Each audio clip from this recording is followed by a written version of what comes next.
নবী সাল্লাল্লাহু আলাইহি ওয়াসাল্লাম সাহাবায়ে কেরামদেরকে বললেন, ও আমার সাহাবায়ে কেরামরা, ইসলামের জন্য, দিনের জন্য, যুদ্ধের জন্য কিছু দান করো, ইসলামের জন্য কিছু দান করো। যখন সাহাবায়ে কেরামরা দান করার জন্য মালগুলোকে ভাগ করলেন, কি করলেন? ভাগ করে নিলেন। হযরত ওমর বলেন, আমি কোনোদিন আমার ভাই আবু বকরকে কোনোদিন হারাতে পারি নাই, পেছনে ফেলতে পারি নাই। আজকের দিনে আমি আবু বকরকে হারাবো। হযরত ওমর মালগুলোকে ভাগ করেছেন।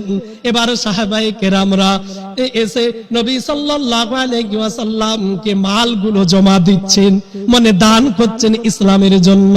মালগুলো জমা দিচ্ছেন ইসলামের জন্য, দিনের জন্য।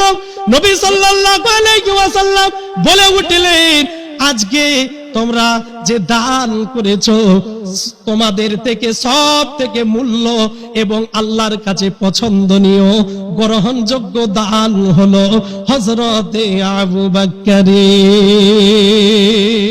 তো নবী হঠাৎ যদি এই কথা যদি বলেন, সাহাবায়ে কেরামদের মনে প্রশ্ন জাগবে কি জাগবে না? জাগবে কি জাগবে না? জাগবে না? জাগবে প্রত্যেকটা। কেন? দেখতে পাচ্ছেন হযরতে আবু বকর কিছুই দিতে পারেন, কিছুই দিতে পারেন নাই। অন্যান্য সাহাবারা বহু মাল দিয়েছেন, তবু হযরতে আবু বকরের মাল এত মূল্য কি করে হলো? আল্লাহর কাছে পছন্দনীয়, সবথেকে পছন্দনীয় আল্লাহর কাছে কিভাবে হলো?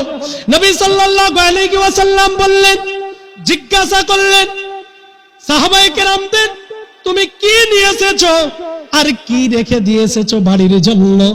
সাহাবায়ে কেরামরা বললেন, ইয়া রাসূলুল্লাহ, মালকে আমি 4টে ভাগ করেছিলাম, 3টে ভাগ বাড়িতে রেখে এসেছি, একটা ভাগ আপনার কদমে রেখেছি।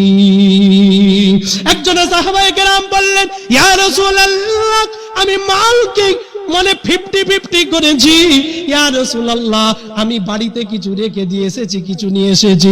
হযরতে ওমর বললেন, ইয়া রাসূলুল্লাহ, আমার যত মাল ছিল, আমার মালকে 2 টুকরা করে, 1 টুকরা আপনার জন্য, ইসলামের জন্য, দিনের জন্য, কলেমার জন্য নিয়ে এসেছি, আর অর্ধেক মাল বাড়িতে রেখে এসেছি। এবার জিজ্ঞাসা করবেন হযরত আবু বকরকে। হযরত আবু বকর রাদিয়াল্লাহু তাআলা আনহু দেয়ালে সাইডে ধরে কাঁদছেন, বাচ্চার মতো কান্না করেছেন। হযরত আবু বকর কান্না করেছেন। আমার নবী জিজ্ঞাসা করে, ও আবু বকর, কি নিয়ে এসেছো ইসলামের জন্য, দিনের জন্য? ইয়া রাসূলুল্লাহ, আমি কিছুই তেমন তো নিয়ে আসতে পারি নাই। আমার বাড়িতে যা কিছু ছিল, কম্বল থেকে যা কিছু ছিল, আপনার কদমে আমি নিয়ে এসে পেশ করেছি। আর আমার বাড়িতে আল্লাহ রাসূলকে রেখে দিয়ে এসেছি।